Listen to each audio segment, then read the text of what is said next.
Comment souder des filaments facilement? Avec quelle méthode et existe-t-il une machine pour le faire? On a tous des fins de bobines qui traînent.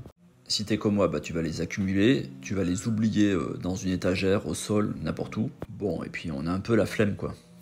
On a aussi des échantillons de marque qui bien souvent sont jamais utilisés parce que c'est des petites longueurs.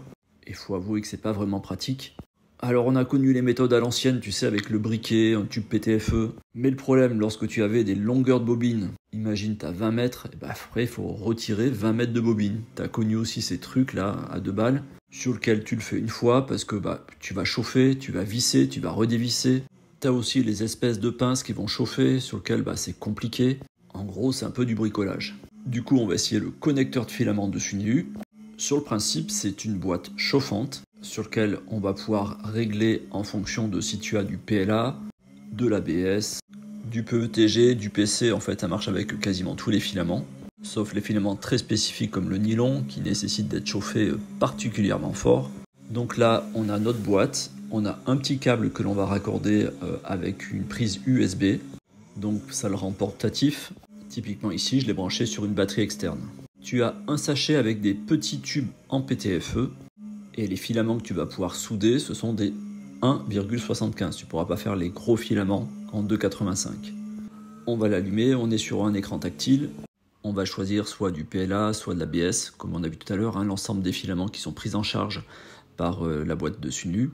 Et tu vas pouvoir ajuster la chaleur si tu le souhaites. Tu choisis du PLA, mais tu veux monter par exemple à 190 degrés ou baisser un petit peu, tu peux.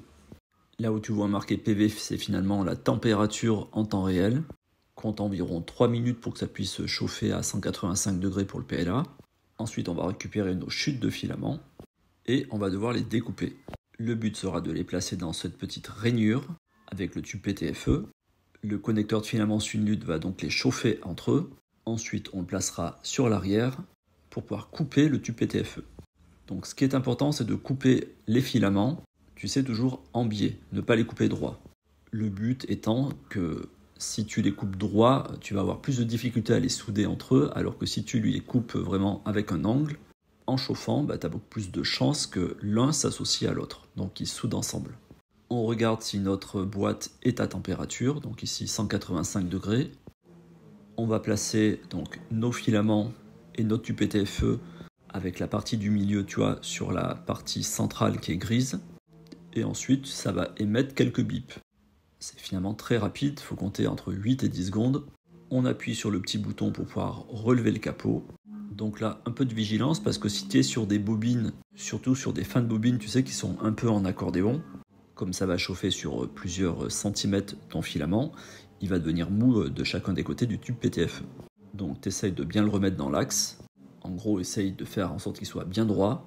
Si tu as un petit ventilo pour le refroidir, ce sera plus rapide, sinon ça refroidit en quelques secondes.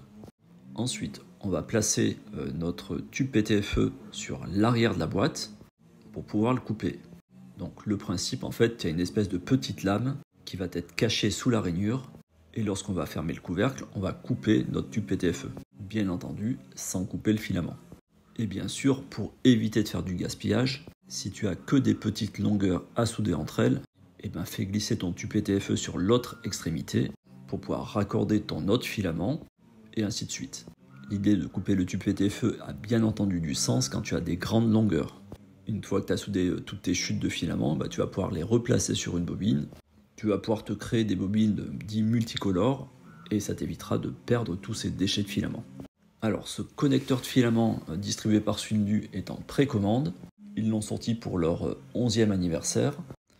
Pour ce qui est du tarif, c'est entre 30 € et 40 €. Ils ont proposé en fait des combos avec d'autres produits, mais bien entendu, tu peux aussi le commander seul. Le petit sachet, il y a environ 200 tubes PTFE. On a pu voir que ça fonctionne avec une large gamme de filaments. Donc, est-ce que moi j'ai trouvé ça pratique? J'ai trouvé ça plutôt pratique, oui, par rapport à tous ces vieux trucs archaïques que l'on connaissait jusqu'à maintenant.